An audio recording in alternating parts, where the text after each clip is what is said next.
એટલી બધી ઉતાવળ હતી. સવારમાં ઉઠીને હું નીકળી ગયો મારા કામ ઉપર, અને કામ ઉપર જતા જતા રસ્તામાં હતી બહુ જ ઠંડી, અને પહોંચી ગયો ઓફિસે ને કામ આવી ગયું કટિંગ કરવાનું. તો આજે બોક્સ બનાવવાના હતા ને, તો એનું બસ જો કટિંગ કરતો હતો, અને મેં તો મારી રીતના બોક્સ બનાવી નાખ્યા. તો આ ભાઈ પાછું બીજું કંઈક માપ લઈને આવ્યા કે આનું કટિંગ કરવાનું હોય. તો પહેલાં નીચે હતા ત્યારે માપ લઈ લીધું, અને પાછી થોડીક વાર રહી અને ઉપર આવીને પણ એણીએ માપ લઈને ફાઇનલ ફિનિશિંગ કટિંગ કરવા માંડ્યા હતા અમે. અને કટિંગ કરતાં કરતાં એમને હાંજ પડી ગઈ, અને કટિંગ કરીને મેં પછી આ બનાવી નાખ્યું. આ ડબ્બા જો આ રીતના હું દરરોજ ડબ્બા બનાવતો હોય. આ તો થોડાક ફ્રેમવાળા છે, બાકી બીજા ડબ્બા બનાવવાનું કન્ટિન્યુ ચાલુ હોય. નીચે હાવ આવી ગયો.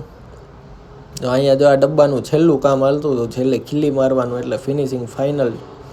અહીંયાથી પછી ક્યાંય નહીં, બહાર જ ડાયરેક્ટ. અને પછી આવી ગયો ઘરે આવીને એને તો બનતી હતી આજ તો પાઉંભાજી. તો રસ્તામાંથી પાઉંભાજીનો પાવે લેવાના હતા. તે પાઉં લઈને હું આવતો રહ્યો ઘરે, ને આવીને બેસી ગયા જમવા. એટલી બધી ઉતાવળ હતી.